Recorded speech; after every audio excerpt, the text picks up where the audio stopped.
아까 박장로님 기도하실 때 우리 교회가 사랑이 많고 따뜻했으면 좋겠다고 말씀해 주셨는데요. 그랬으면 좋겠습니다. 우리 교회가 성도님들 간의 사이가 따뜻하고요. 또 하나님의 마음은 시원케 해드리는 교회가 되기 원합니다. 그런 염원을 담아서 우리 옆 사람과 앞에 계신 분들과 인사할 때 따뜻하고 시원합니다. 이렇게 한번 인사해 볼까요? 시작. 예, 감사합니다. 제가 생각해도 참 인사말을 잘 만들어내는 것 같아요. 그죠? 우리 여러분들께서 오늘 이 교회 예배당에 오시기까지 집에서 아침에 일어나셔서 교회 예배당 문을 이렇게 열고 들어오실 때까지 얼마나 많은 문들을 통과해서 열고 닫고 그렇게 지내오셨는지 궁금합니다. 저를 개인적으로 평상시에 어떤 상황들을 두고 한번 세워봤습니다. 일어나서 안방문을 지나서 현관문을 열고요. 그리고 엘리베이터 문을 열고, 그리고 제가 타고 있는 8번 버스 문을 출입문과 내릴 때 한 번 하니까 2번이죠. 예, 그렇게 타고요. 교회 현관문과 본당문을 열기까지 대략 6번에서 7번 정도의 문을 지나서야 이렇게 예배당에 들어올 수가 있습니다. 우리 주변에 어떤 문들이 있을까요? 현관문, 창문, 방금 말씀드린 대문과 같은 눈에 보이는 문들도 있고요. 또 보이지 않는 마음의 문이나 평화의 문, 자유의 문과 같은 추상적인 대상도 있습니다. 문과 관련된 한자 가운데 우리 일상생활 가운데 많이 쓰이는 한자들이 있는데요. 한번 화면으로 보여주실까요? 네, 3가지 글자가 나왔는데 다 무슨 글자죠? 예, 문입니다. 예, 많이 배우셨네요. 자, 사람들이 드나드는 첫 번째 문이 있고요. 들을 문, 가운데 있는 들을 문입니다. 그리고 마지막은 물어보다 할 때, 묻는다 할 때 문인데요. 이 한자들을 가만히 들여다보고 있으니까 문 속에 뭐가 있습니까? 들을 귀가 있고요. 또 말을 하는 입이 있습니다. 그러니까 입과 귀는 말하는 것과 듣는 소통의 문제입니다. 공감하십니까? 결국 문이라는 거는요, 또 다른 세상의 안과 밖을 연결해주는 매개체가 됩니다. 문을 열기 전의 세상과 문을 열고 난 후에 세상이 다르기 때문입니다. 어쩌면 오늘 우리가 살펴볼 본문에 등장하는 인물은요, 자신의 인생 가운데 열린 문이 딱 한 번밖에 없는 멈춰버린 그런 사람에 관한 이야기입니다. 문이 열리는 게 한 번뿐이면 굉장히 불쌍하지 않습니까? 그럼 어떤 인물인지 이따가 좀 살펴보도록 하고요. 오늘 본문을 살피기에 앞서서 저는 지난주 말씀을 잠깐 되새겨보고자 합니다. 본문이 좀 같이 일치하기 때문에 내용을 이해하는 데는 어려움이 없을 줄 압니다. 사도행전 2장에서 오순절 성령께서 강림하십니다. 그래서 성령 충만함을 받은 사람들이 뭘 하기 시작하죠? 방언을 말하기 시작합니다. 그런데 그 모습을 바라본 경건한 유대인들이 그들을 향해서 뭐라고 조롱하던가요? 그렇죠. 쟤네들이 세술에 취했구나 이렇게 얘기합니다. 사도 베드로가 그 말을 듣고 나서 어떤 반응을 보였는지 아십니까? 그가 그 자리에서 일어나서 소리를 높여 하나님의 말씀을 전하기 시작합니다. 우리가 아침 시간인데 무슨 술에 취했냐. 하나님께서 선지자 요엘을 통해서 말씀하신 약속이 성취되었노라고 이렇게 담대하게 선포합니다. 베드로가 어떤 캐릭터입니까? 언제나 충동적입니다. 혈기와 감정이 앞서는 행동파 인물 아닙니까? 그런데 사도행전 2장에 드러난 베드로는요, 이 세상의 조롱을 받았음에도 불구하고 자기의 성정으로 반응하지 않고요, 오직 말씀으로 대응하는 성숙한 태도를 보였습니다. 그러니까 사도 베드로는 복음으로 하나님의 말씀을 들고 세상을 향해 일어선 것입니다. 아멘입니까? 사랑하는 우리 성도님들, 기독교는요 어떤 종교인지 아세요? 한번 따라해 볼까요? 기독교는 일어섬의 종교입니다. 왜 그럴까요? 기독교는 부활의 종교이기 때문입니다. 믿으십니까? 누가복음 24장을 보시면은 예수님의 부활 이야기가 나오는데요. 그 가운데 7절 말씀을 보시면은 중간에 십자가에 못 박히고 제3일에 어떻게 된다고요? 다시 살아나야 하리라 라고 기록합니다.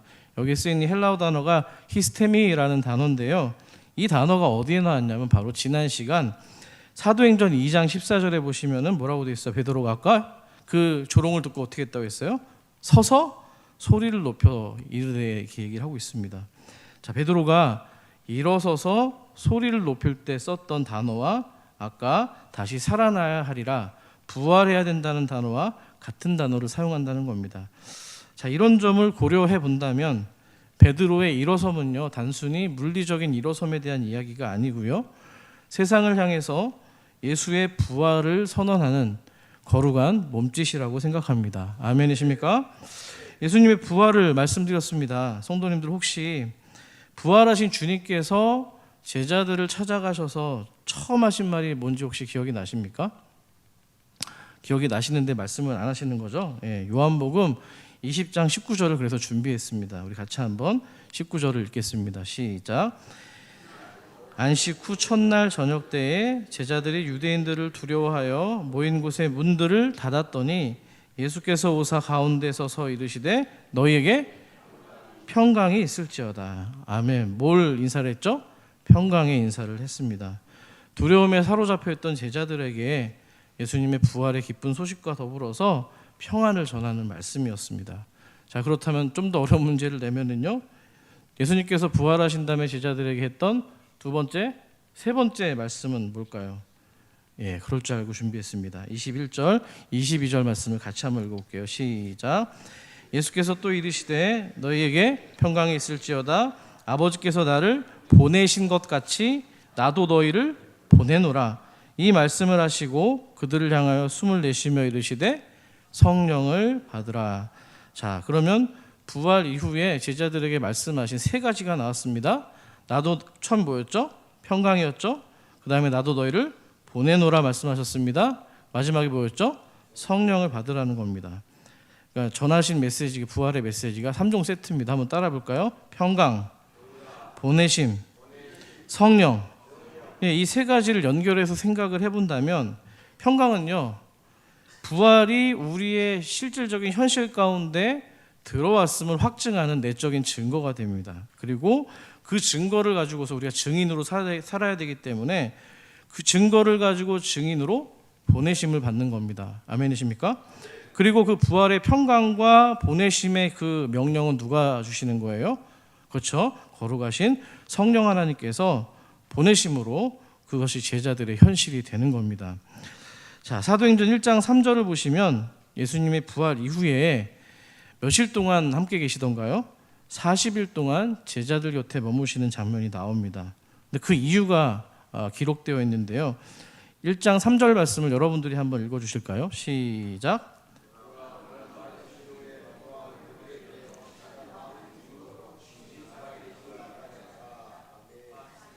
그들에게 보이시며 하나님 나라의 일을 말씀하시니라. 아멘. 그러니까요, 주님께서는 제자들에게 부활 이후 지금 찾아가신 거잖아요.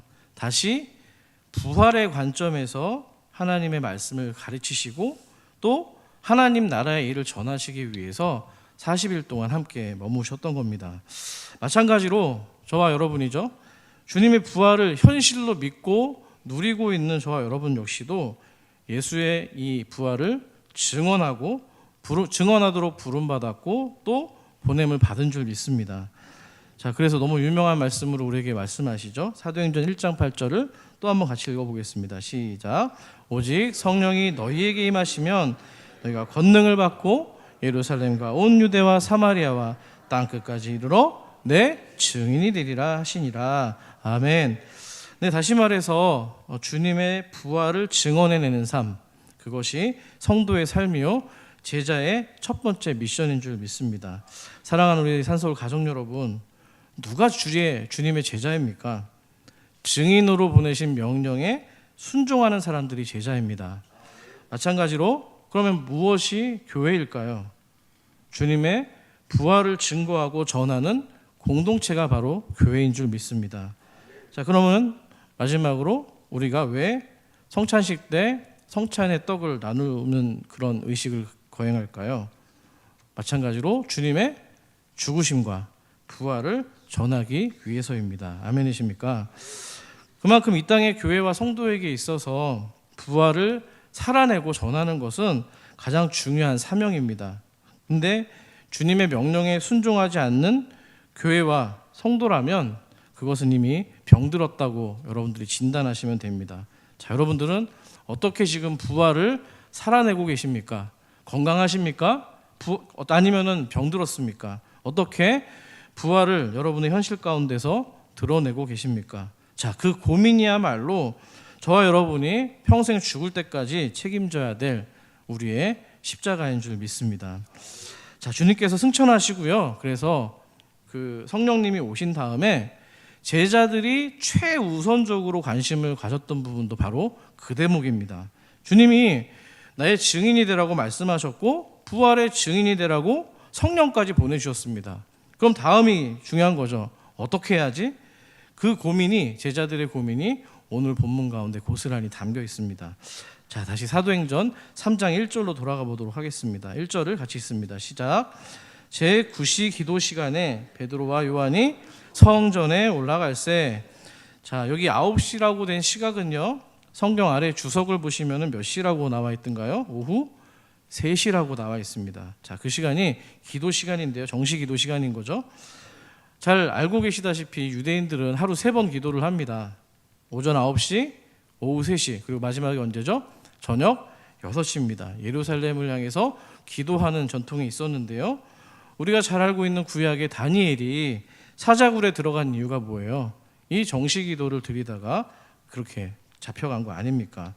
자, 그렇다면 여기서 질문을 한 가지 드려보겠습니다. 자, 그 기도 시간에 이런 거 궁금하지 않습니까? 베드로와 이 사도 요한은 무슨 기도를 했을까? 저만 궁금한가요? 늘 항상 저만 궁금한 것 같습니다. 자, 그러면 이어지는 말씀들을 통해서 그에 대한 대답을 한번 찾아가 보도록 하겠습니다. 본문 2절 말씀도 한번 같이 읽을까요? 시작. 나면서 못 걷게 된 이를 사람들이 메고 오니 이는 성전에 들어가는 사람들에게 구걸하기 위하여 날마다 미문이라는 성전문에 두는 자라. 아멘. 나면서부터 걷지 못하는 사람이 등장합니다. 이 사람을 여러 사람들이 메고 와서 성전에다가 들어갈 수가 없으니까 성전 미문에다가 던져놓고 그 사람을 구걸해서 생활을 연명하도록 이렇게 도와주는 거죠.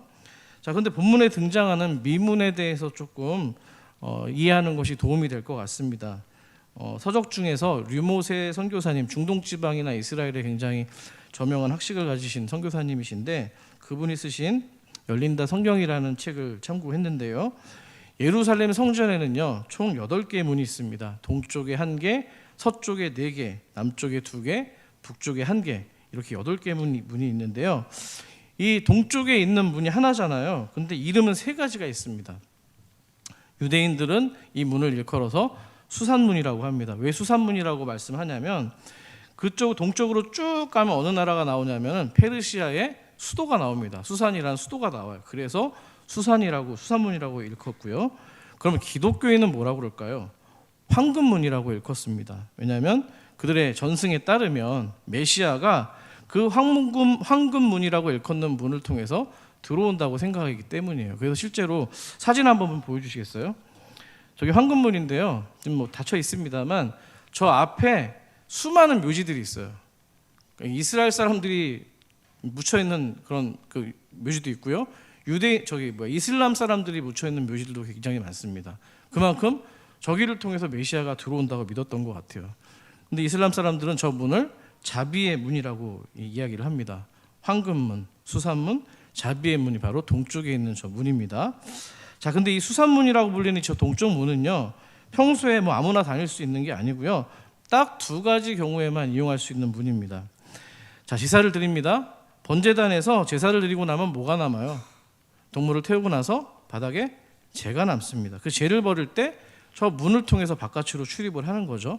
그 2번째는 이스라엘의 이 유대력 가운데서 가장 중요한 날이 있습니다. 바로 대속죄일인데요, 7월에 있는데요, 이 이스라엘 백성들의 모든 죄를 끌어안고 그 어떤 동물이, 염소가 나갈 때 이거를 아사셀 염소라고 하거든요. 한번 따라 볼까요?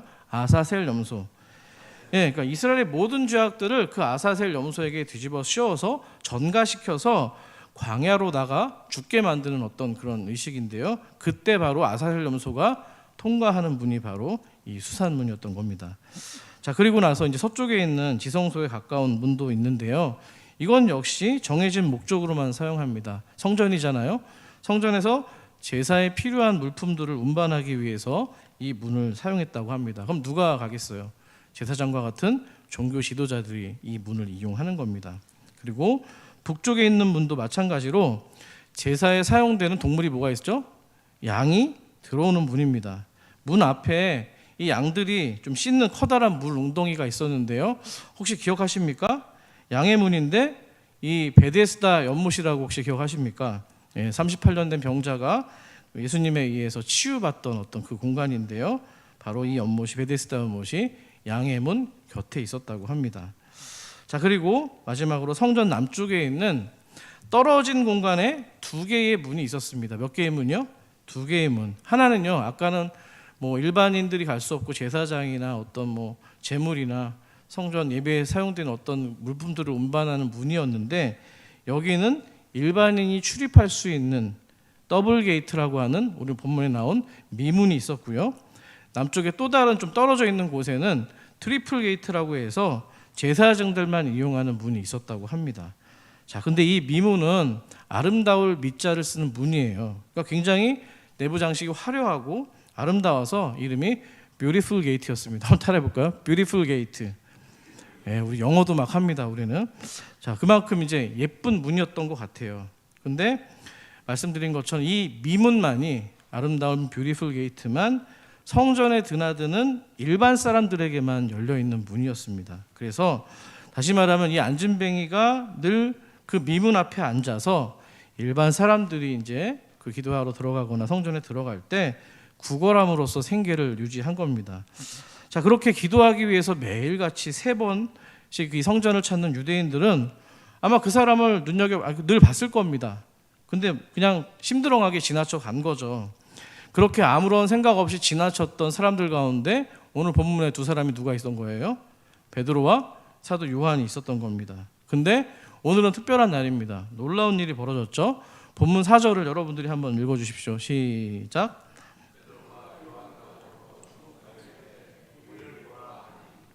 아멘. 어떻게 하라고요? 주목하여 보라고 이야기를 합니다. 자신들에게 구걸하고 있는 이 안진뱅이를 바라보면서 그날만큼 베드로와 요한이 뚫어지게 주목해서 정말 자세하게 그를 쳐다봤다는 겁니다. 좀 이상하지 않습니까?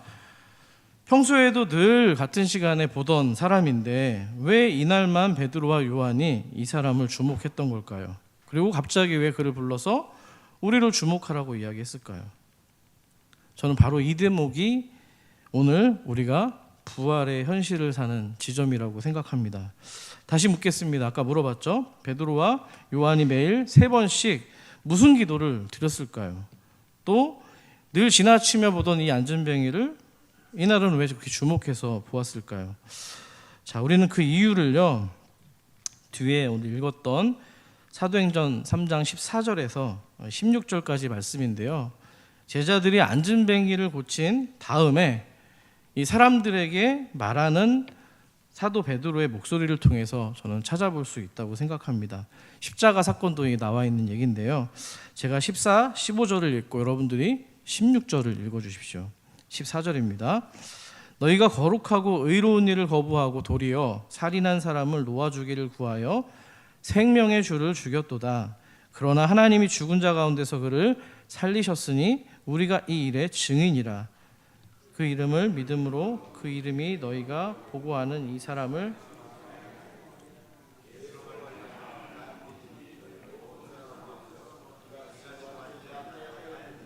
아멘. 베드로의 말을 정리하면 이런 겁니다. 우리는 하나님이 죽은 자 가운데서 살리신 예수의 증인들입니다. 우리가 그 이름을 믿기 때문에 그 믿음을 통해서 이 사람이 지금 나음을 입은 겁니다. 선포한 거예요. 자, 다시 무슨 말이에요? 부활하신 그리스도를 믿는 증인들, 그 안에 있는 성령의 권능이 이 안진뱅이를 낫게 했다는 겁니다. 할렐루야. 베드로와 요한은 끊임없이 고민하고 기도했을 겁니다. 주님이 승천하시기 전에 말씀을 하셨잖아요. 어떻게 부활을 증거해야 되나? 어떻게 복음을 전해야 되나? 세상에서 우리가 또 어떻게 부활을 살아낼 수 있을까? 아마 성전에 가서 그런 기도들을 했을 거예요. 그런 거룩한 고민들을 하던 가운데 그들의 눈이 치유되고 열려진 겁니다. 자, 이 상황은요, 표면적으로 봤을 때는 지금 저와 여러분이 나면서부터 걷지 못한 이 사람의 치유에 뭔가 포커스가 갈 수 있습니다만, 실상 그 내면을 다시 들여다보면 다른 치유의 이야기입니다. 베드로와 요한이 처음부터 지금 오늘처럼 그렇게 그를 주목해서 바라본 게 아니잖아요. 그러면 지금 이 두 사람이 그 안진뱅이를 바라보는 눈이 어떻게 그간에는 가려졌던 눈이 이렇게 열려서 주목해서 또 그에게 복음을 전하고 또 치유를 선포하는 어떤 그런 상황 가운데 이 마음이 생긴 걸까요? 그 근본적인 이유가 뭘까요, 여러분? 너무 답이 쉽습니다. 저는 그건 바로 정해진 시간에 이 두 사람이 드렸던 온전한 기도 때문이라고 믿습니다. 아멘입니까? 사랑하는 우리 성도 여러분, 성도의 눈은 뭘로 열려지는지 아세요? 한번 따라해 볼까요? 성도의 눈은 기도로 열려집니다. 정말 믿습니까? 정말 여러분의 기도를 통하여서 하나님이 여러분에게 보게 하시는 것들을 보기를 축복합니다. 자, 이 눈은요, 뭔가 대단한 영적인 걸 보는 걸 얘기하는 것도 아니고 뭔가 악한 영들을 눈으로 확인하는 그런 것도 아닙니다. 단지 부활의 증인으로 저와 여러분을 보내시는, 다시 말하면 주님께서 여러분을 통해서 보기 원하는 현장, 주님께서 여러분을 통해서 보게 하시는 대상을 보게 하는 눈을 말합니다. 아멘입니까?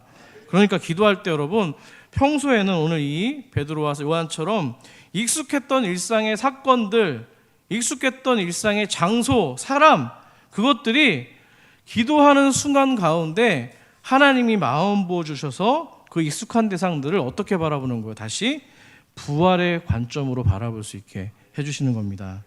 여러분, 여기서 우리는 습관적인 기도가 갖는 힘을 볼 수가 있어요. 정해진 시간에 꾸준한 기도의 내공이 어떤 일을 하는지를 오늘 이 베드로와 요한의 모습 속에서 발견할 수 있다는 겁니다. 그래서 초대교회 성도님들의 굉장히 독특한 현상 중에 하나가 굉장히 기도에 전념했다는 거예요. 아주 집착할 정도로 기도에 전념을 했는데, 사도 바울도 데살로니가전서 5장에서 말씀하지 않습니까? 어떻게 기도하라고 그래요? 쉬지 말고 기도하라. 한번 따라할게요. 쉬지 말고 기도하라. 그만큼 강조했던 거예요. 다른 사도들은 어땠을까요? 마찬가지입니다. 말씀과, 사도행전을 보시면 나옵니다. 나중에 말씀과 기도에 전념하기 위해서 좀 자질구레한 일들, 또 뭔가 다 섬겨야 되는 일들은 교회의 직분을 따로 세워서 하는 장면이 나옵니다. 자, 이처럼 이들이 기도에 몰두한 이유가 뭐예요? 한마디로 이겁니다. 먼저 그들이 성령으로 새로워지도록 하기 위함입니다. 아멘이시죠? 다시 말해서 아까 사도 베드로와 요한처럼 일상의 그런 어떤 어두움에 있었던 눈이었는데, 그거로부터 벗어나서 부활의, 주님 보게 하시는 이 부활의 현실을 바라볼 수 있도록 그들은 끊임없이 기도해야 됐다는 거예요. 왜요?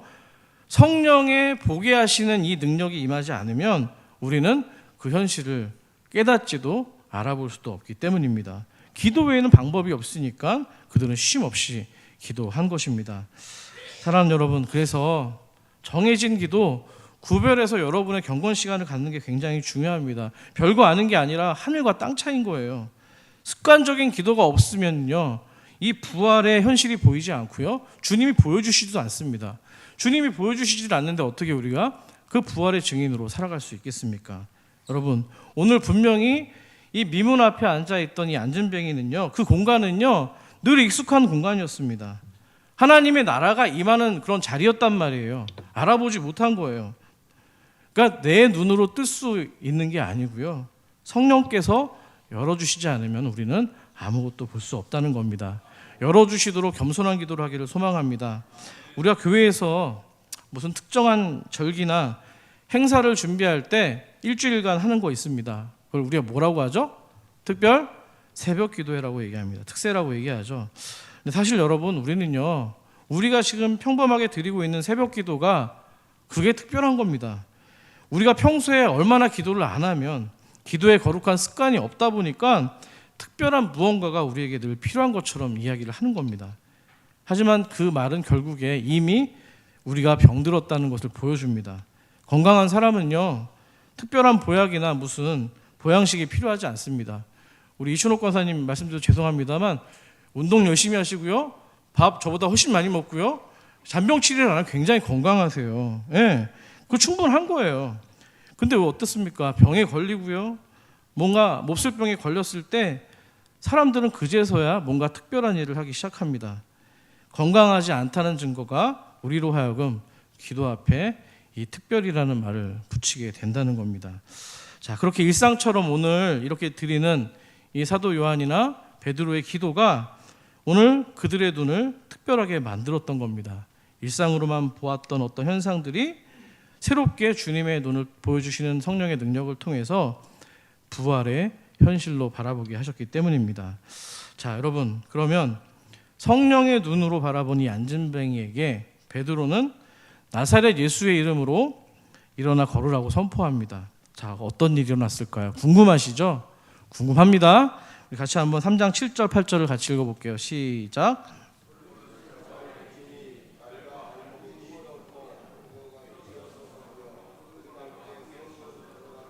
걷기도 하고 뛰기도 하며 하나님을 찬송하니 아멘. 제가 이 장면에 대해서 굉장히 오래 좀 머무르면서 묵상을 했었는데요. 하나님이 에스겔의 환상을 좀 떠올리게 하셨습니다. 에스겔 37장 6절에 보시면은 13절에 이런 말씀이 있습니다. 들어보세요. 너희 위에 힘줄을 두고 살을 입히고 가죽으로 덮고 너희 속에 생기를 넣으리니 너희가 살아나리라. 내 백성들아, 내가 너희 무덤을 열고 너희로 거기에서 나오게 한즉 너희는 내가 여호와인 줄을 알리라. 아멘. 무슨 환상이죠? 마른 뼈가 살아나는 환상입니다. 자, 이 에스겔 37장은요 성령이 충만한 가운데 하나님 에스겔을 통해서 보여주시는 장면인데요, 마찬가지로 오늘 우리가 읽었던 신약의 상황도 성령 강림 사건 바로 직후에 성령으로 충만해진 베드로가 말씀을 선포함으로써 놀라운 기적을 선보였다는 겁니다. 자, 보세요. 아까 제가 말씀을 전할 때 도입 부분에 그런 말씀을 드렸습니다. 오늘 어떤 인물이 평생에 그의 인생 가운데 문이 한 번밖에 열리지 않은 인물이었다. 자, 이 안진뱅이는요 어쩌면 자기 인생 가운데 엄마 뱃속에서 열고 나온 이 자궁이 첫 번째 문이었을지 모릅니다. 그 이후에는 누구의 도움 없이는 어떤 문도 열기 힘든 닫힌 인생이요 어둠의 인생입니다. 더 마음이 아픈 건 지금 그가 앉아있는 이 문이 미문입니다. 뷰티풀 게이트인데 그의 인생하고는 아름다운 게 전혀 상관없습니다. 오히려 좌절의 마음만 더 증폭시킬 뿐이었습니다. 자, 그에게는요 단 한 번도 지금 바로 문만 열고 들어가기만 하면 성전이고 하나님과 만날 수 있는 교제의 공간임에도 불구하고 어쩌면 한 번도 이 영적인 모태의 공간이요 신앙의 자궁이라고 볼 수 있는 이 성전의 문은 그에게 열려있지 않았다는 겁니다. 하지만 그는 지금요 무덤에서 마른 뼈가 살아나듯이 그의 발과 발목의 근육이 힘을 얻고요 걷고 뛰는 인생이 되었습니다. 할렐루야. 그런데 이보다 중요한 건요 그가 걷고 뛰는 걸 통해서 지금 어디로 들어가는 거예요? 어디로 들어가냐고요? 성전으로 들어가는 거예요. 여러분 어떻겠어요? 그 마음이 미문에서 얼마나 오래 있었는지 모르지만 매일같이 왔는 좌절을 겪는데 여러분 성전 들어가서 하나님 이름 목로 한번 불러보고 싶지 않았겠습니까? 집으로 갑니까? 아니죠. 성전으로 가서 하나님의 예배드리고 기도하고 이 사람의 평생 소원 아니었겠습니까? 부정한 자 아닙니까? 자, 성전으로 들어가는 인생으로 하나님과 교제하는 인생으로 다시 말하면 죽음을 끌어안고 있던 이 인생이 부활의 인생으로 변모되었다는 겁니다. 할렐루야. 자, 이 문에 대한 또 묵상을 계피하는 가운데 저는 하나님께서 베드로에게 주셨던 한 가지 약속이 생각이 났습니다. 베드로가 너는 나를 누구라고 얘기하냐 물어봤을 때 주는 그리스도시요 살아계신 하나님의 아들입니다라고 홈런을 쳤습니다. 그때 그 신앙 고백 가운데 하나님이 뭘 세우시겠다고 했어요? 내가 교회를 세우시겠다고 약속하셨습니다. 아멘이십니까? 예, 이 성령 강림 이후에 교회가 생겨난 거 아닙니까? 그런데 그 약속 이후에 한 가지 약속을 더 하셨습니다. 우리 마태복음 16장 19절을 우리 같이 큰 목소리로 읽겠습니다. 시작. 내가 천국 열쇠를 내게 주리니 내가 땅에서 무엇이든지 매면 하늘에서도 매일 것이요 내가 땅에서 무엇이든지 풀면 하늘에서도 풀리리라 하시고 아멘. 저는요 오순절 성령 강림 사건 이후에 베드로가 그 교회의 첫 열쇠를 사용했다고 생각합니다. 어떻게요? 예수 그리스도의 이름이라는 이 키 열쇠를 통해서 그 안진뱅이에게 선포했을 때 뭐가 열린 거예요? 하나님의 임재가 있는 성전문이 열리고 다시 말하면 천국문, 하나님의 나라가 그에게 임했기 때문입니다. 아멘이십니까? 죽음과 부활의 경계선에서 늘 살아있는, 살아도 산 것 같지 않은 미문 앞에서 방황하던 이 안진뱅이의 인생 가운데에 하나님의 나라가 임한 것입니다. 여러분, 베드로가요 아까 본문 말씀드릴 때 오순절 성령 강림 이후에 일어나서 복음을 선포하는 부활의 몸짓을 열었다면 저는 사도 베드로가 그의 성령 강림 이후 첫 사역 아닙니까? 첫 사역 또한 또 다른 영혼을 예수 이름으로 일으켜 세우는 부활의 전염을 이루었다고 생각합니다. 공감하십니까? 믿으십니까? 이 모든 것이 어떻게 해서 시작된 거예요? 습관적인 기도, 일상의 평범했던 그 기도에서, 규칙적인 기도에서 시작되었다는 겁니다. 그들이 드린 기도는요 타성에 젖은 그런 기도가 아니에요. 아까 이 베드로와 요한이 그들 고치고 나서 14절 16절까지 얘기했던 것처럼 그들은요 늘 예수님이 승천하시고 난 다음에 40일 동안 주셨던 말씀을 묵상하면서 우리가 어떻게 유대인들에게 이 부활하신 주님을 온전하게 전할 수 있을까? 우리가 어디로 가서 예수님의 이 부활을 증거해야만 될까? 내 삶의 부활을 통해서 어떻게 내가 다른 사람들, 타인들한테, 이방인들한테 이 부활의 현실을 증거할 수 있을까? 고민하기 시작했던 겁니다. 늘 이 생각으로 가득 차 있었기 때문에 그들은 여러분 그냥 습관적인 기도가 한 게 아니라 이 고민과 깊은 지식을 가지고서 기도의 자리로 나아갔던 겁니다. 여러분 기도가 정체가 될 때가 있고요. 더 앞으로 나아가지 못하는 것처럼 느낄 때가 있습니다. 목사인 저도 마찬가지입니다. 그래서 늘 하던 기도대로 하고 기도에 어떤 능력이 나타나지 않습니다. 왜요? 고민하지 않고 기도하기 때문입니다. 기도를 위한 기도, 그냥 새벽에 와서 하는 거 너무나 귀하고 좋은데 그냥 새벽에 일어나서 이 자리에 오는 것만으로 그냥 그게 목적이 된다면 그러면 우리의 신앙도 진보가 일어나지 않는다는 겁니다. 여러분, 그래서 기도할 때 말씀의 묵상이 반드시 기도와 병행해야 됩니다. 믿으십니까? 중보기도팀 여기도 계시는데요. 어떻게 기도합니까? 분명히 말씀을 통해서 그 말씀을 성령께서 빛으로 조명해 주실 때 그 말씀에 비춰주시는 광채를 받아서 여러분이 있는 삶의 공간, 교회와 이웃들을 향해서 그 말씀이 적용될 수 있도록 그 마음을 가지고서 기도하는 겁니다. 아멘이십니까? 여러분 저는 이 말씀을 온전히 묵상하는 작업이요 우리의 영혼의 굳은 살을 제거하는 작업이라고 생각합니다. 굳은 살을 제거하고요 부드러운 살을 덧입히는 일종의 영혼의 각질 제거라고 생각합니다. 여러분 각질 제거 해보셨죠? 저도 좀 뒤꿈치에 좀 많이 있습니다. 많이 서 있다 보니까 이거 다 깎아내면 어때요? 감각이 돌아오지 않습니까? 저만 돌아옵니까? 감각이 돌아오잖아요. 예민해지잖아요, 여러분. 섬세하고 그 예민한 감각을 통해서 자기 자신의 삶을 들여다보는 겁니다.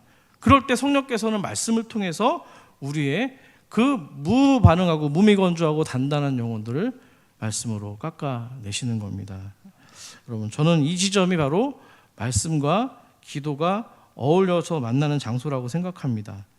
말씀의 도전이 나를 깨우치고요, 고민하게 만들고요, 깊이 묵상하게 만들고 그 깊이 있는 묵상 가운데 그걸 가지고 기도의 자리로 들어가는 겁니다. 시 하나 얘기할까요? 은동주 시인의 서시 아시죠? 시인은 시대적인 상황 가운데 자신의 늘 부끄러운 모습을 바라보며 살았다고 노래합니다. 그가 얼마나 예민한 마음이었던지 잎새에 이는 바람에도 괴로워했다고 이야기합니다. 나뭇잎 막 떨어질 때 막 마음이 아리지 않습니까? 네, 늘 오늘도 저만 마음이 아린 것 같습니다. 자, 그만큼 이 시인은 여리고 섬세한 감각이 살아 있었던 거예요. 하지만 그 고민 속에서 뭘 발견하냐면 자신이 걸어갈 길을 찾았습니다. 시인은 계속해서 노래합니다. 별을 내가 노래하는 마음으로 모든 죽어가는 것을 어떻게 한다고요? 사랑해야지. 그리고 나한테 주어진 길을 걸어가야겠다. 아멘이십니까?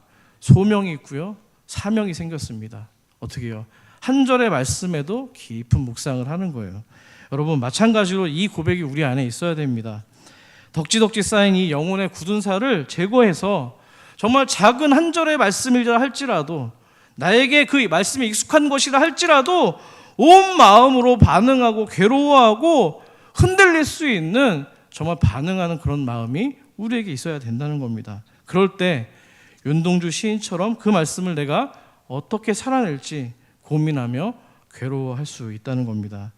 우리가 그 힘을 공급받기 위해서는 그럼 어디로 나가야 돼요? 기도의 자리로 나가서 성령 하나님을 구해야 됩니다. 아멘이시죠?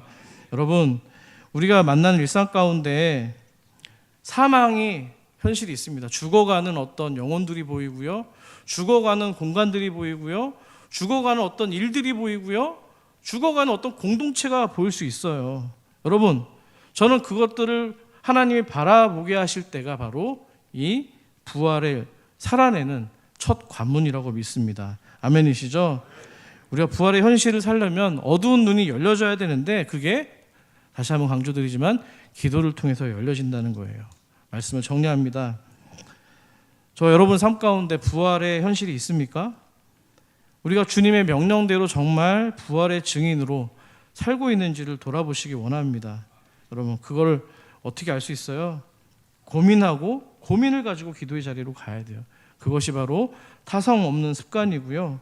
그때 비로소 주님께서 우리의 마음을 열어주시고 우리 삶의 곳곳에 있는, 또 죽어가는, 또한 정체되어 있는 부활의 현실이 필요한 곳들을 우리에게 알려주실 겁니다. 여러분, 지금 여러분 주변에 영적으로 죽어가는 사람이 누구입니까?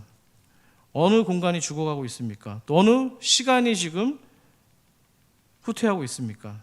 주목해서 바라보시길 소망합니다. 그리고 그 현실을 주의 영, 성령으로 바라보면서 하나님의 영으로 주의 부활을 선포하시길 간절히 소망합니다. 그럴 때 하나님이 열어주시는 부활의 문, 생명의 문, 천국의 문, 오늘 안진뱅이가 만난 문을 통과할 수 있을 거라 믿습니다. 그 은혜가 있길 간절히 소망합니다. 자, 이 시간 같이 찬양하실 텐데요, 오늘 이 말씀에 고백이 담겨 있습니다. 우리의 문을 열어주는 건 하나님의 은혜 아닙니까? 예루살렘의 성전에서 왕이 누구세요?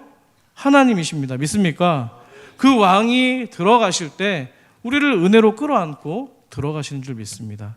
그 고백을 담아 박수 치시면서 힘차게 찬양합니다.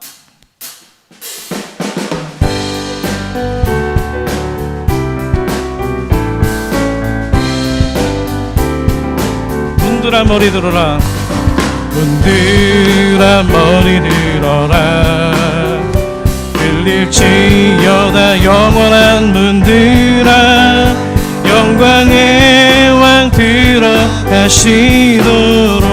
영광의 왕 다시 한번 문들아, 문들아 머리 들어라, 열릴지어다 영원한 문들아, 영광의 왕 들어가시도록, 영광의 왕 들어가.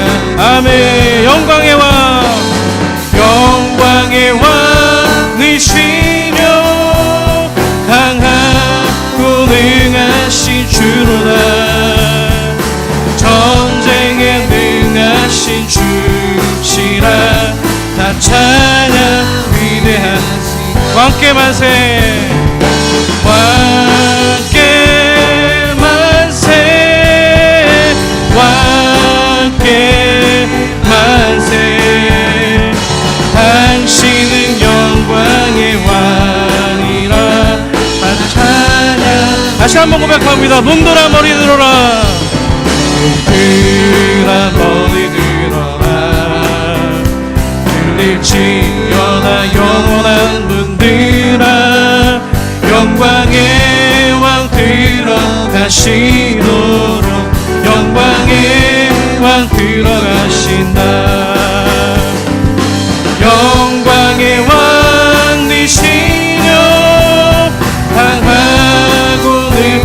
위대하신 주로다. 아멘. 전쟁에 능하신 주시라. 다 찬양 위대한 왕께 만세. 왕께 만세. 왕께 만세. 당신은 영광의 왕이라. 다 찬양. 마지막으로 고백합니다. 왕께 만세. 왕께 만세. 왕께 만세. 당신은 영광의 왕이라. 다 찬양 위대하신 왕. 하나님께 영광의 박수 올리도록 하겠습니다. 이 시간 말씀 생각하시면서 함께 기도하기 원합니다. 하나님, 우리가 정말 부활의 증인으로서 살고 있습니까? 아버지 하나님, 우리가 소홀했던 기도의 자리로 정말 구별해서 하나님과 만나게 하여 주십시오. 하나님, 상황을 핑계대지 아니하고 기도의 자리로 갔을 때에 하나님이 보여주시는 부활의 현실을 내가 바라보고 경험하고 이웃들에게도 전할 수 있는 은혜를 베풀어 달라라고 우리 같이 이 시간 한번 주님의 이름을 간절히 한번 찾고 나갑니다. 주님 찾습니다. 주여. 살아계신 아버지 하나님, 은혜를 감사합니다. 아버지 하나님, 오늘 이 말씀이 정말 불구했던 안전뱅이가 걷게 되는 이야기를 하는 것이 아니라 아버지 하나님, 그동안 우리 주변 가운데에 하나님이 보게 하시고 하나님이 살피라고 증인으로 보내셨던 공간과 삶의 현장 가운데에 우리의 탐욕과 우리가 보고 싶은 것을 보느라고 바라보지 못했던 우리의 시선을 책망하시면서 아울러서 우리가 하나의 그 눈을 바라볼 수 있는 눈이 성령 하나님의 은혜가 아니면은 할 수 없음을 깨닫는 현장임을 하나님 기억합니다. 아버지 하나님, 우리 가운데 아버지 하나님, 오늘 이 말씀이 성령의 은혜 가운데 새겨지는 역사가 있게 해주시고 정말 하나님이 원하시는 부활의 증인으로 하나님의 복음의 말씀을 증거로 가지고서 또 내 삶의 모습들을 그대로 가지고서 이웃들과 하나님이 원하시는 하나님 현장과 삶을 찾아가게 하여 주시고 하나님, 더 멀리는 세계 선교와 하나님의 세계 복음화를 이룰 수 있는 모든 현장에 이르기까지 아버지의 말씀에 순종하며 나아가는 복된 은혜를 허락하여 주시옵소서. 살아계신 아버지 하나님, 회개합니다. 정말 어쩌면 신음하고 있었을지 모릅니다. 말 못해서 정말 속으로 외치면서 도와달라고 얘기했을지 모르겠습니다. 누가 죽어가고 있는지, 누가 괴로운지, 우리에게 어떤 아픔이 있는지, 저들에게 어떤 어려움이 있는지 아버지 하나님, 그저 내 기도 잘 먹고 잘 사는 기도 하느라고 아버지 하나님 살펴보지 못한 우리들의 교만과 탐욕을 회개합니다. 주여, 불쌍히 여겨주시고 용서하여 주십시오. 아울러 바라기는 아버지 하나님, 우리의 기도와 신앙 경건의 시간이 하나님과 정말 약속한 시간을 소중하게 여기고 그 안에서 정말 세상을 향해 하나님이 바라보고 계시는 거룩한 시야를 얻게 하여 주시고 하나님, 우리가 주님이 우리의 삶 가운데 부활의 현실로 하나님 삼으시기 원하는 그곳 가운데에 우리의 시선과 우리의 삶과 우리의 재정과 우리의 모든 것들이 흘러갈 수 있도록 역사하여 주시옵소서. 그럴 때 곳곳마다 하나님의 부활을 경험하는 주님의 교회 산서울을 경험할 수 있도록, 주께 영광 돌릴 수 있도록 은혜 베풀어 주시옵소서. 감사드리며 우리 구주 예수 그리스도 이름으로 기도드립니다. 아멘. 하나님께 우리